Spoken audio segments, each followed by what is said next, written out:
Shalom sahabat kebenaran, kita berjumpa kembali dalam program acara Kebenarannya yang Memerdekakan, Melepaskan, serta Membebaskan kita. Kita mau dikuatkan kembali oleh kebenaran firman Tuhan yang terambil dari Amsal 16 ayat 32 yang berkata, orang yang sabar melebihi seorang pahlawan, orang yang menguasai dirinya melebihi orang yang merebut kota. Nah saudaraku, firman Tuhan berkata di dalam Amsal 16 ayat 32, pahlawan itu adalah orang yang sabar, bukan sekelompok orang-orang yang berhasil memenangkan pertempuran di dalam satu medan peperangan. Bukan saudaraku, tetapi Alkitab mengatakan pahlawan itu adalah orang yang sabar. Nah saudaraku, ada banyak orang berusaha untuk sabar, tetapi terpancing untuk marah, tergoda untuk meluapkan amarahnya. Nah saudaraku, ada orang-orang yang terlanjur mengucapkan kata-kata negatif, terlanjur melakukan perbuatan-perbuatan negatif yang akhirnya merugikan dirinya sendiri. Ujung-ujungnya penyesalan datangnya terlambat. Saudaraku, saya diingatkan dengan satu kisah yang menarik yang kejadiannya kurang lebih tahun 1700-an. Pada saat itu ada seorang raja yang memerintah kerajaan Prusia, namanya Raja Frederick Agung. Pada saat itu dia keluar dari kerajaannya untuk jalan-jalan. Pada saat dia keluar, dia menunggangi kuda untuk berjalan di pinggiran kota Berlin. Nah, kota Berlin itu pada saat ini sudah menjadi ibu kota negara Jerman. Nah, pada saat dia menunggangi kuda jalan-jalan di pinggiran kota Berlin, dia bertemu dengan seorang kakek tua. Kemudian kakek tua itu bertanya kepada Raja Frederick Agung ini, "Hai anak muda, siapakah engkau?" Kemudian Raja Frederick Agung ini mengatakan, "Loh, kakek tua, kenapa engkau tidak mengenali aku? Apakah engkau orang baru di daerah ini? Apakah engkau tidak tahu siapa aku? Aku adalah seorang raja yang memerintah kerajaan Prusia." Kemudian kakek tua itu menjawab, "Saya pun adalah seorang raja juga." Kemudian Raja Frederick Agung ini bertanya dengan terheran kepada sang kakek ini, "Kakek, kalau engkau memang benar raja, kau memerintah kerajaan mana?" Kemudian sang kakek tua ini menjawab, "Saya adalah seorang raja yang memerintah atas diri saya sendiri." Kemudian Raja Frederick Agung ini pulang kembali ke kerajaannya, dan sepanjang hari dia merenung-renungkan apa kalimat daripada kakek tua yang tadi. Dari situ saudaraku, dia mengambil suatu hikmat bahwasanya kita sebelum memerintah satu kota, kita harus memerintah diri kita sendiri. Sebelum kita memimpin satu kota, maka kita harus memimpin diri kita sendiri. Sebelum kita mengendalikan satu kota, kita harus mengendalikan diri kita sendiri terlebih dahulu. Nah saudaraku, ada istilah orang bijak mengatakan, mulut kita adalah harimau kita sendiri. Loh, kok bisa ya ada istilah yang seperti itu? Bukankah harimau adalah binatang yang buas? Bukankah harimau adalah binatang yang liar, yang sewaktu-waktu bisa saja menerkam mangsanya dengan cakarnya yang panjang? Nah saudaraku, istilah seperti ini rupanya untuk mengingatkan kita selalu agar waspada terhadap perkataan-perkataan yang keluar dari mulut kita sendiri yang dapat berakibat merugikan kita sendiri. Ternyata perkataan kita bisa merugikan diri kita sendiri. Nah, siapakah yang bisa menguasai perkataan kita sendiri? Apakah diri kita sendiri? Ada orang-orang yang berkata, ucapan adalah doa. Benarkah demikian? Nah, saudaraku, Alkitab mengatakan di dalam Yakobus 3 ayat 2, sebab kita semua bersalah dalam banyak hal.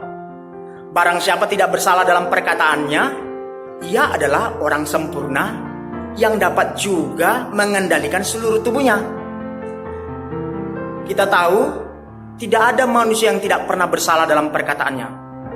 Kalau ada manusia yang tidak pernah bersalah dalam perkataannya, dalam tutur katanya, berarti dia adalah orang yang sempurna yang dapat juga mengendalikan seluruh tubuhnya. Kalau dia bisa mengendalikan seluruh tubuhnya, berarti dia bisa mengendalikan ucapan-ucapannya, dapat mengendalikan perkataan-perkataannya juga. Saudara, saya mau katakan, akar dari persoalan setiap orang bukan karena dia melakukan perbuatan-perbuatan yang negatif. Akar permasalahan seseorang bukan karena dia sudah terlanjur mengucapkan perkataan-perkataan yang negatif, tetapi akar dari setiap masalah orang-orang adalah dosa.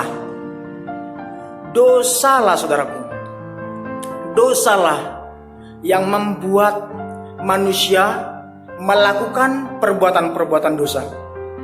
Dosalah yang membuat manusia melakukan perbuatan kejahatan serta melakukan berbagai-bagai pelanggaran.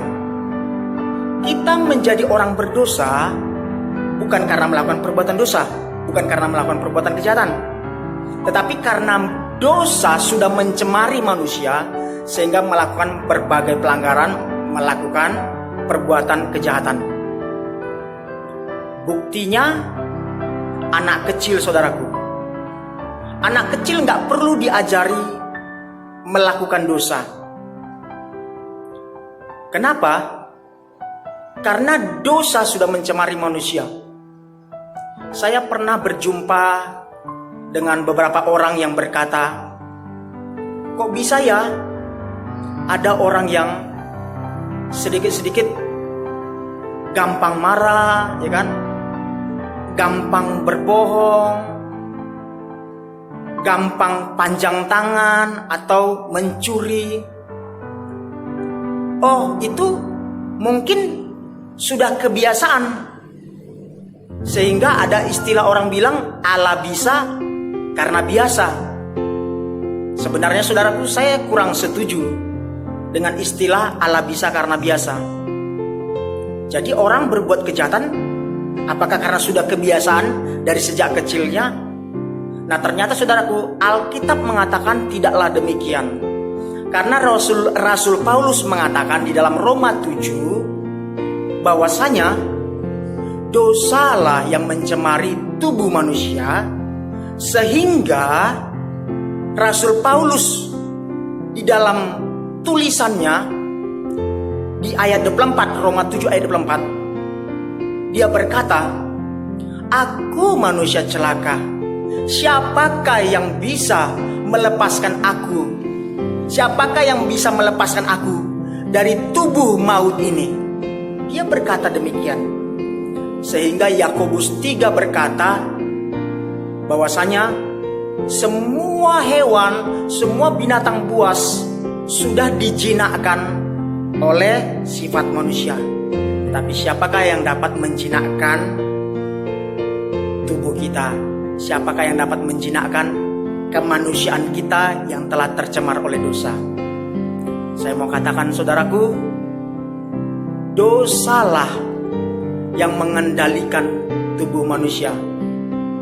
Dosalah yang menyeret manusia untuk melakukan berbagai-bagai pelanggaran.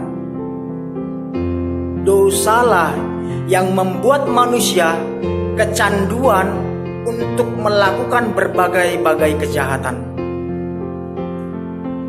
Saat ini, saudaraku, saya mau katakan, terimalah anugerah Tuhan Yesus. Sebab anugerah Tuhan Yesus yang dapat menolong kita sehingga kita tidak terseret oleh dosa, sehingga melakukan berbagai-bagai pelanggaran. Undang Tuhan Yesus masuk ke dalam hati kita, izinkan Tuhan Yesus yang mengambil alih seluruh hidup kita, yang mengambil alih hati pikiran kita, tubuh jiwa roh kita. Sehingga ketika kita melakukan yang benar, sehingga ketika kita berhasil melakukan yang benar, berhasil melakukan sesuatu hal, itu bukan lagi karena kekuatan kita, tetapi karena pertolongan kasih karunia Tuhan Yesus yang melimpah dalam hidup kita. Terimalah anugerah Tuhan Yesus supaya kita terlepas dari dosa yang menyeret kita. Dalam nama Yesus, terimalah.